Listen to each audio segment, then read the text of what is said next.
State of mind is the way someone is thinking or feeling. So I would say the state of mind of these protesters is that they are angry about something. They are upset about something. They are protesting because their state of mind is that they don't want to go to work. They don't want to be at home. They want to be somewhere to express what they are thinking, because their state of mind is that they are angry or annoyed. My state of mind right now is fairly calm. I'm fairly calm when I'm doing a live stream, mostly because I enjoy it and also because it's Friday. I think this is a great day to do live streams because I'm more relaxed on a Friday. So your state of mind right now might be, you might be really intense. You might be taking notes and trying to listen to every word. Or your state of mind might be very relaxed. You're just hanging out in the chat and enjoying your time here. So a state of mind, the way someone is thinking or feeling. A sign of the times, something that shows how the world is now. So here is a sign of the times in Canada. This article says a silver tsunami is headed for Canada, with all baby boomers set to hit retirement age by 2030, with far-reaching implications for Canada's economy and labor market, a new RBC report says. So there's a few things to unpack there. Tsunami is a wave caused usually by an earthquake, and it's a big wave in the ocean. But we use this to talk about other waves. The silver tsunami is all of the old people who are retiring in Canada. We have a whole bunch of people around a certain age, and they are all starting to retire in the next 10 years. So by 2030, in 5 years, there's going to be a lot of retired people. So that is a sign of the times. In Canada, a sign of the times is that there are more and more people retiring. A way of life. So a way of life is how people usually live. So when I was a kid, we had a really nice way of life. We were farmers. We lived on a farm. My parents worked in the barn that is beside the house. Well, it's a little ways from the house, but it is a way of life. If you are a university professor, it's a different way of life. If you are a bricklayer, it's a different way of life. If you work for someone, that's one way of life, but you can also own a business. So it kind of just describes almost everything about people. Like, I miss being a university student because the way of life of a university student is quite... It's simple in my opinion now. At the time, I thought it was stressful, but I miss being a university student because that way of life, like you just went and learned every day. It was a very cool way of life. I kind of miss it. But I don't mind my current way of life. Doing YouTube and working at a school is fun as well. A rule of thumb is a simple general rule. A rule of thumb in Canada would be don't go outside when your hair is still wet in the middle of the winter because your hair will freeze. It's a rule of thumb in Canada. Another rule of thumb is when it is winter, you should keep mittens and a hat and a blanket in your car in case you go in the ditch, because the roads get slippery, and if you go in the ditch, you are stranded and you need to stay warm. So a rule of thumb is keep a blanket and some warm clothes in the car. This sign, this is a rule of thumb. If you build anything out of wood or other materials, measure twice, cut once. That means if you're going to cut a piece of wood, if you measure it and it's 14 centimeters and then you cut it, between measuring it and cutting it, you might forget. So it's good to measure it twice before you cut it. And then the sign's a bit of a joke, right? Because you can see that they didn't actually follow this rule of thumb. But yes, a rule of thumb is a simple general rule. Don't go outside. Like if you have a shower in Canada and it's minus 20 Celsius outside, if you go outside with your hair damp or still a bit wet, it will freeze. I don't care when that happens, but if you have longer hair and you like to do your hair a certain way, you might want to avoid going outside with wet hair. Oh, I hope this doesn't spur on controversy. A matter of opinion, something that can't be proven either way. So there's a few things with Messi. It's a matter of opinion whether he's the best soccer player that's ever played the game, or football player if you use the word football. You also might disagree with the fact that he plays for Miami, but all of those things are a matter of opinion. There's no facts to say he's the best or someone else is the best, right? It's a matter of opinion. In a sports game, if the umpire makes a call against your team, that's a matter of opinion for you. If you think the call was wrong, sorry, I maybe didn't explain that as good as I could, but certainly, if you said who's the best singer in the world, that would be a matter of opinion. All of the answers you get would be a matter of opinion. By the way, I haven't seen him play, but I imagine that when he plays in any North American stadium, the ticket sales go up. That would be my feeling. Maybe I should try and see a game in Toronto sometime. I'll see. I haven't seen a football game, soccer game yet. I should do that. Yes, I should do that. A work of art, something beautiful. So it doesn't have to be a painting. It doesn't have to be a drawing. Like it doesn't have to be actual art. It can be. You could say, oh, that painting is a work of art. But you could also describe things like this building. You could say that building is a work of art. It is beautiful. The balconies are all curved and it looks like a giant sculpture. It is a work of art. It is very, very beautiful. So, a work of art, something beautiful. And it's usually something made by people. You wouldn't say that tree is a work of art, but you might say that park bench is a work of art. Okay? How would you describe a beautiful tree? You wouldn't say a work of art. Oh, you would say a thing of beauty.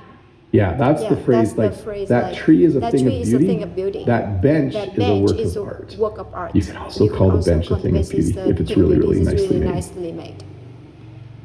A turn of events, an unexpected change. So if you're driving to work and you have an accident, that's a bad turn of events.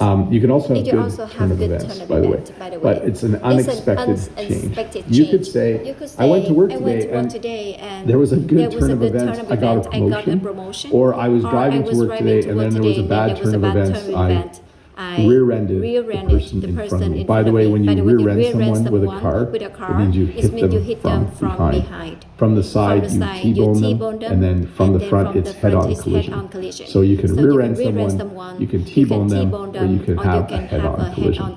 All of those would be a bad turn of events for sure. A moment of truth. The time when something important is discovered or decided. So I have to explain this one a little bit. This is a show called The Voice. And there are four professional singers that sit in the chair. And a person will come on the stage behind them. Someone who's not a professional singer. Someone who wants to become a professional singer. And they will sing. And if the four judges, if they like the person, they push a button and their chair turns around. And then they can put them on their team. I'm not going to explain the whole show. The whole point is, if you went on this show to sing and none of them turned around, that would be a moment of truth. It would be a time when something important is discovered, and what you're probably discovering is you're not a good singer. If you went on the show and all four judges pushed their button and their chair turned around, that would be a moment of truth, because you would then realize you are a really, really good singer. So there are many times in life where you might experience a moment of truth. Sometimes it's rather revealing when you discover something about yourself. A state of emergency. You may have heard this one before. It's common to hear it on the news. Usually it is declared by someone who is in power. So you might hear that the mayor declared a state of emergency because of the flooding. Or the prime minister declared a state of emergency in British Columbia because of the forest fire. So it is used to refer to a dangerous situation. And it is a formal declaration that things are so bad the people there need more help than they normally would. If there's a house on fire in a town, that is not a state of emergency. It's just an emergency. If a forest fire is burning and it's going to hit a town, they will declare a state of emergency and they will evacuate everyone. So a state of emergency, a dangerous situation. Pack of lies. This is a fun one. Let me make this bigger so you can read the chart I found. A pack of lies would be many lies. Again, I keep using politicians as examples. Some politicians are awesome, and some politicians, it's just a pack of lies whenever they talk. So many lies would be a pack of lies. The chart I found said how many social interactions involve a lie. So apparently, in video chat, people lie more than they do via email, but overall people lie almost 10% of the time via email, text, social media, face-to-face, phone, and video chat. And I'm sure most of those are simple lies or little white lies. Like what would be a little white lie? If I texted Jen and said, "Do you need anything from the grocery store?" and she said, "No. Are you getting anything?" If I said no, and then I bought a chocolate bar, I didn't tell her, that would be me telling a little lie via text even. A sense of humor. This is one of the most important things to have in life. If you have a sense of humor, it is the ability to laugh at things. Even the ability to laugh at bad things, but usually after some time has passed. So obviously we don't laugh at anything in life, but sometimes you just need to have a sense of humor. Even like if my car had a flat tire and then I ran out of gas and then I don't know, something, and then I banged into someone in the parking lot. At some point, you just have to laugh about that. You wouldn't feel like laughing the day it happens, but if you have a sense of humor, a week or two later, you'll probably laugh about it. But it also means the ability to crack jokes, the ability to say funny things, the ability to just enjoy being with other people and laughing about what's happening in the world. A way with words, being good at speaking or writing, or both, obviously.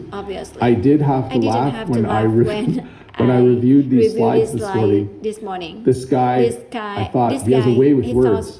And then I noticed there's not a lot of people in the audience. Like there's a lot of empty chairs. So the example is going to be this guy has a way with words, but maybe he doesn't have a way with words. Maybe it's kind of boring to listen to him. If you have a way with words, it means you're good at speaking or you're good at writing or both. A matter of principle, something important to your values. So it's a matter of principle for me. That I always put my garbage in the garbage can, my recycling in the recycling bin. It's a matter of principle. I think we should take care of the earth. So it's important to me. One of my values is that I clean up after myself because I want the world to be tidy. So these people, I think, are cleaning up a park, and it's a matter of principle. They believe that we all need to keep our parks clean, and so they, I think, are volunteering to clean up the park. And so for them, it's a matter of principle. I'm trying to think of another example. It's a matter of principle. Yeah. Some people will drive electric vehicles because for them they think it's better for the environment. That could be a matter of opinion, though. By the way, if we go back to another one of the noun phrases, but it might be a matter of principle. They don't want to burn petrol or gasoline, so they drive an electric vehicle. A waste of energy. Doing something that isn't worth the effort. I do not think exercise is a waste of energy, but my grandparents thought that exercise was a waste of energy. For my grandparents, living and working on a farm, their way of life was that they were farmers. If you had enough energy to exercise, it meant you didn't work hard enough that day on the farm. That's what my dad and my uncles and aunts have told me. That my grandparents thought exercise was a waste of energy. Now, this was like 50, 60 years ago or more, right? Probably 60 or 70 years ago. So it was a different era. They had a different way of life where if you had energy, you used that energy to do work. So anyways, I think exercise is great. But you might think that's a matter of opinion. You might think it's a waste of energy, a waste of time, and maybe even a waste of money. Who knows?